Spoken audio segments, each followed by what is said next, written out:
Estamos ya conectados con el exministro de Educación, Rosendo Serna Román. ¿Cómo está? Buenos días y muchísimas gracias por estar en Conéctate con Mayra.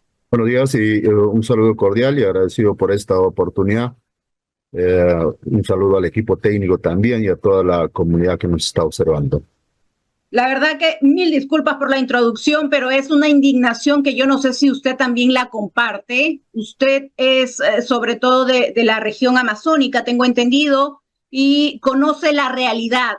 ¿Esto es una práctica cultural? ¿Las palabras que dijo este señor ministro son las correctas y adecuadas?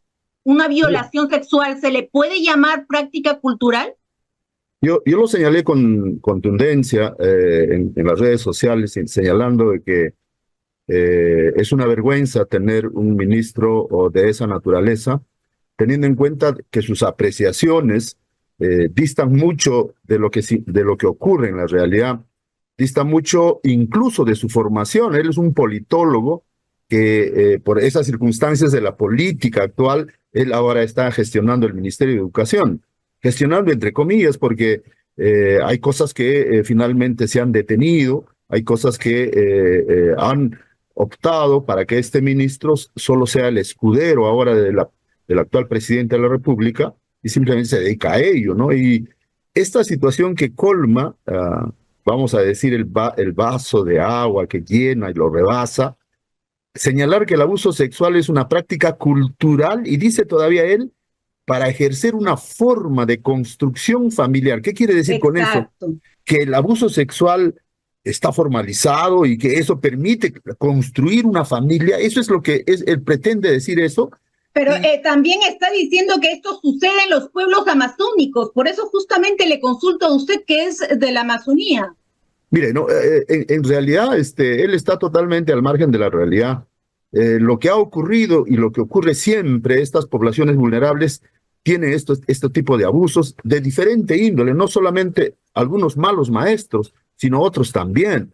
Y resulta de que esto no se puede formalizar o normalizar como si fuese una situación que hay que entender y hay que apoyar para que se den formalidades que permitan, vamos a decir, legalizar eso, ¿no? Entonces, legalizar eso, entonces, me parece a mí, si mínimamente señalar que ha sido un error, una situación, una apreciación incorrecta, pero me parece que tratándose de un politólogo que debe tener una mirada general, sociológica de lo que pasa en el país, se pretenda tipificar de esa manera. Pero ocurre que él ha sacado un comunicado con el Ministerio de Educación y señala también, él no se disculpa de lo vertido, él se disculpa de los abusos que han ocurrido allí, pero no se disculpa de lo que ha dicho. Y es más, pareciera que esto es una apreciación en conjunto, porque la ministra de la Mujer, que tiene que defender a las niñas, a los jóvenes, a las mujeres del país, resulta que ratifica y señala también que esa es una situación que es correcta y que hay que buscar las formas cómo prevenir, cómo hacer de que haya protección. Es decir, o sea, viene del mismo gobierno, del mismo entorno, claro, la misma apreciación prácticamente, nos dan a entender eso. Entonces, a mí me parece allí que hay una situación fuera de lugar porque la presidenta de la República en su mensaje de este domingo señala que va a luchar y lo primero que tendría que hacer en todo caso es destituir a esas dos ministras y poner a alguien que finalmente entienda lo que pasa, sobre todo en estas poblaciones vulnerables que son la Amazonía de nuestro país. Mire, yo trabajé fuertemente el tema de la creación de la UGEL intercultural IMASA, Vivir IMASA, ahí también en Amazonas, y entiendo yo la situación de las relaciones de orden social, el tema sociológico que ocurre en estas comunidades, pero lo que se ha expresado y lo que está haciendo noticia es el abuso permanente, casi normalizado. Es una violación sexual a una niña, claro, menor de edad. Entonces lo que debemos pronunciar es sobre ello y no tratar de confundir y señalar y tratar de justificar señalando que es una práctica cultural. Y lo peor va cuando dice que para ejercer una forma de construcción del familiar, es decir, esa es la vía para fortalecer la familia, esa es la vía para construir una familia. me parece esa es la clase de ministro de Educación que tenemos. La pregunta es como si yo le dijera al ministro de Educación que es un animal para expresarse de esa manera. Todas las madres de familia que nos digan que a nuestras hijas de 10, 11 años que sufren violaciones sexuales prácticamente es una práctica cultural. Imagínese. O sea, está loco. ¿Y qué tiene que separar la Amazonía? Los problemas que existen lamentablemente en Condorcanqui existen también en diferentes regiones del país y existen porque justamente es ahí donde usted no ha llegado, ministro, donde no llega por la distancia y por los pretextos, pero son zonas vulnerables donde hay pobreza y donde hay necesidad y donde no tienen oportunidades muchas veces. Pero esto no es una práctica cultural, mucho menos es la manera de construir una forma de construir familia prácticamente, y no es solo la Amazonía, es el Perú entero que sufre muchas situaciones de vulnerabilidad. Mire, Hoy nos enteramos de Condorcanqui, ¿no? Yo puedo señalar de que ya no es la expresión particular, individual del señor Quero como ministro de Educación. Al afirmar esto, también la ministra de la Mujer y Poblaciones Vulnerables, o sea, la mujer que tiene que defender, la ministra que tiene que defender a estas poblaciones, me parece que ya es una situación ni política, sino es una concertación de voluntades y de ideas y de interpretaciones con respecto a estas poblaciones vulnerables. Y me parece totalmente, no de mal gusto, me parece una situación que avergüenza al país, porque esto a nivel internacional se ve, se escucha, se discute, se critica, y miren cómo es que nos mira desde el exterior como si no hubiesen personas profesionales que tratan de estos temas y tratan en su verdadera dimensión. Entonces, creo que va a ser difícil también pedir que se les retiren de las carteras, porque otro es el temperamento, otro es la mirada. Y miren, yo voy más allá. ¿Se acuerda usted cuando juramentó el primer gabinete de Otárola Boluarte? Se decía que era de profesionales de alto conocimiento, alto nivel, y que esto va a solucionar los problemas del país. Como por ejemplo el ministro de Defensa que terminó metiéndose, y al mismo premier que terminaron masacrando al Perú entero y sobre todo las zonas del sur. Mire, si esto es lo que nos ofrecen en mejoría lo que ha existido en la anterior gestión, mira, pues simplemente lo que hemos hecho es retroceder mucho más todavía, ¿no? Entonces ahí yo rechazo contundentemente. Hoy día hemos estado conversando con los maestros respecto a estos temas y cómo es que un encargado del sector educación, que en este caso yo lo digo con toda sinceridad, ha habido una equivocación en su designación, porque me parece el verdadero lugar de él debiera estar en la vocería presidencial o en el tema de asesoramientos de situaciones mediáticas que tiene el gobierno, porque creo que ese es el rol que está jugando ahora. Pero para eso el Estado tiene que pagarle un sueldo a efectos de que se dedique a ello, ¿no? Entonces, ojalá que haya un poco de sensatez y se tomen las decisiones que debiera tomarse, ¿no? Lo que sucede es que la sobonería que le hace a la presidenta para seguir manteniendo su cargo pesa más que la función de ministro de Educación, porque no tiene la capacidad, porque no está preparado, porque no tiene la altura. Él está para hacer un sobón más de la presidenta de la República y poder mantener su cargo.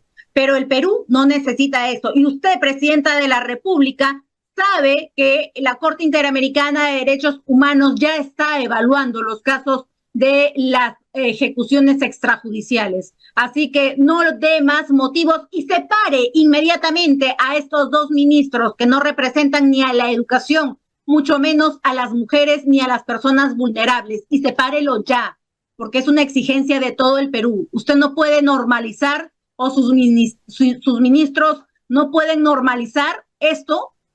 Estamos en medio de organizaciones criminales, de delincuencia, y usted viene a permitir que sus ministros normalicen una práctica de violación sexual.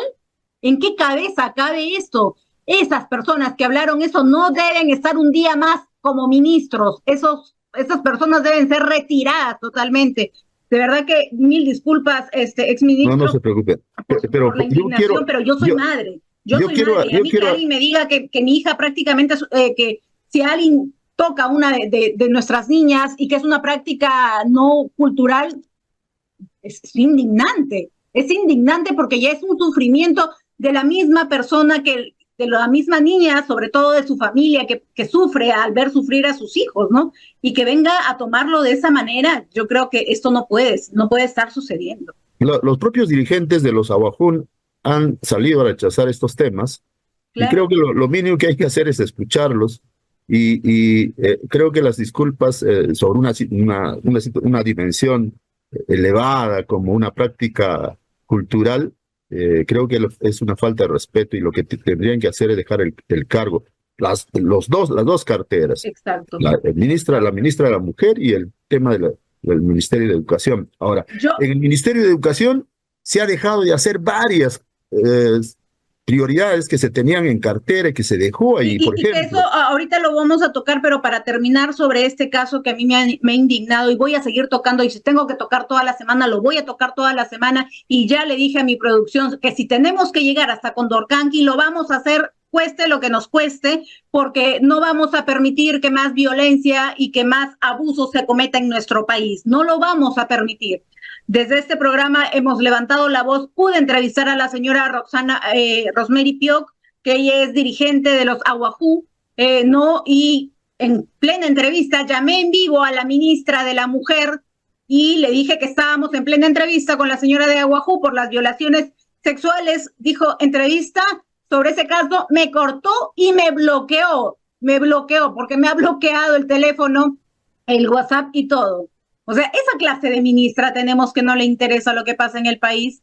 Eso es lo que prácticamente tenemos que cambiar, y de raíz. Y lo que usted acaba de mencionar es justamente el segundo tema que también me gustaría tocar con usted, porque el país en este momento está, yo creo, y le he preguntado a varios políticos que todavía no lo consideran, yo sí lo considero que ya llegamos o estamos iniciando a tocar fondo como país, porque estamos en una dictadura congresal, con un Congreso que hacen leyes a su antojo. Ya no existe el equilibrio de poder, ya no existe el respeto a las instituciones públicas autónomas. Y lo último, ya no existe la meritocracia. Y le quiero hacer esta pregunta como ex ministro de Educación sobre la última ley que se aprobó del nombramiento automático de más de 200,000 docentes. Bueno, ¿cuál es la opinión? Yo en esta parte considero ya una exageración, porque miren, cuando estuve en gestión el año 2022, nosotros preparamos la prueba nacional única, luego de la anulación que tuvo cuando estaba gestionando el ministro Gallardo. Se anuló la prueba y yo organicé con mi equipo técnico todo el proceso. Y el proceso lo asumió íntegramente el Ministerio de Educación. No tuvimos la participación del INEI como institución a quien se pagaba para efectos de realizar este proceso. Una norma técnica adecuada que permitió que 113,000 maestros aprobaran el examen, de los cuales se nombraron 90,000. O sea, ni siquiera todos. Se han nombrado 90,000, han renunciado algunos por las distancias, y hay algunas plazas por... O sea, no llegaron ustedes a nombrar a todos los que aprobaron. No, se nombraron 90,000 y no se nombraron todos los aprobados, porque no habían plazas que habían escogido en sus respectivas UGELs. Entonces lo que debió haberse hecho de repente es permitir que estos aprobados puedan ubicarse también en zonas con una ubicación excepcional, pero eso no se ha hecho, ¿no? Acá están nombrando prácticamente a los docentes que ni siquiera han aprobado las pruebas. Mira, y aquí hay un dato que yo quiero que la comunidad conozca. La prueba que nosotros trabajamos incluso incrementa un puntaje por los años de contrato trabajado, que es que debiera ser lo correcto. Un adicional, una especie de un plus que se considera a aquellos maestros que han trabajado, pero para ello hay que aprobar la prueba. Y con todo ese procedimiento se ha permitido nombrar cerca de 90,000. Entonces, lo que se está haciendo ahora es normar para la tribuna, es decir, normar para que un grupo de maestros aplauda. Pero creo que la vía correcta es la evaluación. Y los maestros, conozco a los maestros que hacen esfuerzos, que se preocupan, que están estudiando, y por eso es que las estadísticas ahora difieren mucho de las anteriores. Anteriormente se nombraban pocos, 10,000, 15,000, pero ahora hay una fuerte presencia, y también esfuerzo y dedicación de los maestros. Entonces, cuando se legisla de esa manera, se está haciendo solo para recibir aplausos de un pequeño grupo. Y a mí me parece, eso no hace que retroceda todo este proceso meritocrático, que no le tiene temor el maestro, los ascensos, la situación. El único sector que se evalúa permanentemente es el sector de educación. El gran tema, hay que algunos en esta etapa coyuntural tratan de ganarse algunas indulgencias con situaciones que finalmente ponen en riesgo la situación de la mejora de la calidad de la educación, ¿no?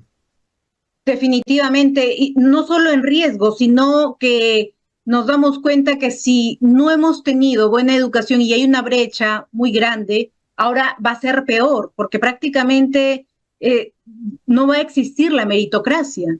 Pero O sea, no, yo tengo una prima que estudia y que se esfuerza mucho, ya, bueno, ella ha estudiado de todo, idiomas y muchas cosas, ya está en la etapa del doctorado, entonces le ha esforzado, le ha costado su dinero prepararse, a ella no le pagó el Estado, ella sola se pagó, y para su nombramiento tuvo muchas veces que postular, por más que era muy inteligente, y le mando un fuerte abrazo, ella sabe a quién me refiero. Entonces, no podemos tampoco, o sea, hay personas, maestros que de verdad son de vocación, se esfuerzan, no se preparan, y hay otros maestros que simplemente de repente por vara o por recomendaciones van a ser nombrados. miren, ahí yo he estado viendo algunas decisiones que ha tomado el Congreso que finalmente no concuerdan con lo que la mayoría de maestros pretende, la mayoría de maestros apoya. En el Perú hay más de 400.000 maestros en educación básica y resulta que siempre se ha estado en las evaluaciones, han habido observaciones ahí. La evaluación finalmente que ha permitido a un grueso sector nombrarse, ha sido este último proceso que nosotros hicimos a partir del 2022. Este proceso ha permitido incluso tomar en cuenta, como le decía, el puntaje de aquellos maestros contratados. Por tantos años de contrato tenían un puntaje adicional que les daba ventaja a aquellos que todavía no estaban ejerciendo la carrera.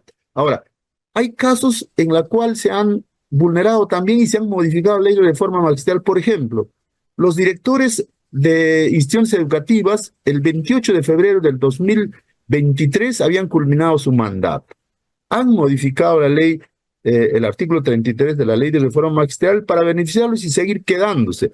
Cuando hay directores, como vemos en las noticias, que no merecen estar al frente de una institución educativa, y cuando se frustra la inquietud y la participación de casi 15.000 maestros que pueden, por la escala que tienen, acceder y en concurso ganarse la dirección de una institución educativa. Pero lo que han hecho es ratificar y dice que ahora van a evaluar el desempeño. Entonces, un maestro que ejerció la dirección y que es un buen maestro, estoy seguro que cuando le vuelvan a tomar una evaluación va a aprobar, pero un mal director que está en la institución educativa, ha gestionado incorrectamente, tiene denuncias de corrupción, denuncias de acoso, etcétera, ese director no debe de ratificarse. Pero lamentablemente la modificación de la ley ha dicho de que se ratifique su desempeño y no se le tome una evaluación, solo de desempeño y no una evaluación como planteaba la norma al término de su segundo mandato, volvérsele a evaluar, que entre en concurso con el resto de los maestros y si obtiene nota, un puntaje adecuado, volver a tener y adjudicar una plaza, ¿no? Entonces, han habido casos que se han ido modificando la ley de reforma, pero solo para satisfacer la situación de orden grupal, de orden, vamos a decir, hasta familiar, porque hay muchos intereses ahí que se juegan, ¿no? Incluso hay congresistas que ni siquiera han aprobado las pruebas, ¿no? Y que también se benefician ellos, porque hay congresistas que son maestros. Entonces, el tema no se tiene una mirada de país en visión prospectiva, tratar de mejorar, hay que mejorar la ley de reforma magisterial, sin duda, hay que ver cuáles son los criterios, cuáles son las rúbricas que hay que utilizar adecuadamente. Yo he cuestionado varias de ellas. Entonces, la situación de alguna evaluación de los maestros tiene que apuntar a tener mejores maestros. Estamos logrando de que los maestros estudien, se preocupen, se capaciten, y cuando vemos esta situación, esta ocurrencia, hay algunos maestros que dicen, entonces yo me voy también por el otro lado, entonces dejan de estudiar, dejan de capacitarse. Creo que la mirada ahí, como digo, es recibir un poco de aplauso, es una decisión estrictamente publicitaria, para tener, política. ¿Cómo se llama? Un arraigo populista, como usted lo señala, y finalmente pues no se toma en cuenta que el verdadero trabajo que hay que hacer en el sector educación, hay varios puntos que hemos dejado en cartera. Por ejemplo, aquí aprovecho rápidamente para decir, hemos dejado nosotros todo el mes del año 2022, trabajamos el tema de una nueva estructura curricular, consultamos a nivel país, hemos dejado toda la información, pero eso se mandó al tacho, y este nuevo gobierno no ha tomado en cuenta ese insumo importante para cambiar la estructura curricular y el enfoque que permita que haya mejores rendimientos. Hemos dejado también el tema de la realización del censo de infraestructura educativa. Todos son afirmaciones, eso tampoco no se ha hecho. Escuché en algún momento a algún ministro de la gestión Boluarte decir que se iba a hacer. Yo dije, bueno, que se retome ese tema, pero tampoco se ha hecho. Tampoco se ha logrado hacer un hecho. Por ejemplo, usted habrá escuchado al ministro en toda su participación ahora último y en toda su gestión, creo que viene desde abril, señalar que ellos han logrado y están inaugurando las escuelas Bicentenario, las 75 escuelas. Yo debo decirle aquí con toda claridad, todo lo gestionado en las escuelas Bicentenario lo hicimos el 2022, el diseño y la ejecución se inició el 2022. Desde el mes de abril trabajamos el tema con el proyecto de inversión pública Escuelas Bicentenario y finalmente saneamos, logramos firmar el contrato allí y entrar con el Reino Unido y con Finlandia. Se iniciaron las obras de la construcción primero de las escuelas temporales para acoger a esos niños donde se va a construir, y a partir de este año se está inaugurando eso que trabajamos el 2022. Y ellos señalan, lo dice solo para causar confusión, indicando de que ellos han entrado y en un año han hecho eso. Eso es falso. Eso viene como idea desde Sagasti, ejecutada en el gobierno del profesor Pedro Castillo, en la gestión que yo lideré el 2022. Logramos hacer ello. Ellos están inaugurando lo que nosotros iniciamos en construcción. Pero lamentablemente después no tiene otra cosa más que mostrar, porque el Ministerio de Educación ha vuelto a la rutina anterior a la situación de las capacitaciones. Ahora ha firmado un contrato de capacitación, pero lo que el maestro necesita es acompañamiento pedagógico. El maestro necesita que se le acompañe el trabajo en aula para que mejore ello y mejore el rendimiento de los estudiantes, porque de capacitaciones estamos cansados. Por ejemplo, yo he retornado a mi aula, yo soy maestro dentro del marco de la ley de reforma magisterial, estoy en 6ª escala. He vuelto y estoy soy jefe de laboratorio de la gran unidad escolar Leoncio Prado de Huánuco. Estoy a cargo de 3 secciones, cuarto A, cuarto B, cuarto C, ciencia y tecnología, que es mi área. No existen libros para los alumnos, y el Ministerio de Educación actualmente dice que este año ha repartido 94% de libros. Falso, porque en mi sección, en mi salón, no tenemos, pese a que le he requerido al director y a la UGEL, ¿por qué razón no hay libros allí? Simplemente no hay. Y se obliga con una norma a decir que se utilicen los libros que el Estado está distribuyendo o que ha distribuido anteriormente, ¿no? Entonces, este ministro desconoce la realidad educativa y creo que está su lugar en otros espacios, ¿no? La educación necesita un maestro o una persona que conozca la educación básica, que conozca el nivel de educación superior y en función de ello tenga que darle solución, ¿no? Y hay otros temas que han quedado en cartera que no lo señalan, ¿no? Totalmente de acuerdo. Lo que sí llegamos a la conclusión, creo que ese señor no debe estar un día más en ese ministerio, que le quedó muy grande el cargo de ministro, que el querer ser, sobonear a la presidenta para que mantenga su puesto no le sirvió de nada, porque por hacer eso insultó o se metió con muchas personas, con muchas niñas y con un tema muy delicado de muchas madres de familia y de muchas mujeres. Así que eso no se lo vamos a permitir, ni a usted, ministro de Educación, ni a la ministra de la Mujer y Poblaciones Vulnerables, ni un día más acá en nuestro país. Ha sido un gusto tenerlo en el programa, llegamos al final. No sé, algo más que quiera decirnos en los últimos 10 segundos, me dice mi productora. Yo quiero agradecer esta oportunidad. En verdad, nosotros levantamos nuestra voz también y a veces hay los medios de comunicación que no nos escuchan y no nos toman atención.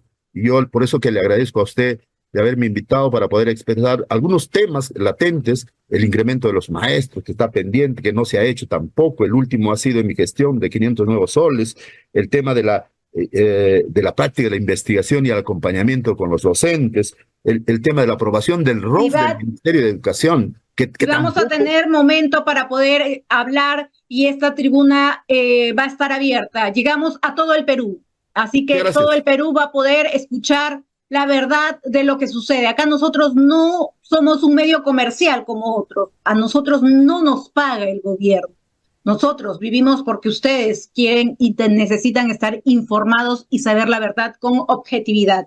Ha sido un gusto tenerlo. Muchísimas gracias por haber estado en Conéctate con Mayra.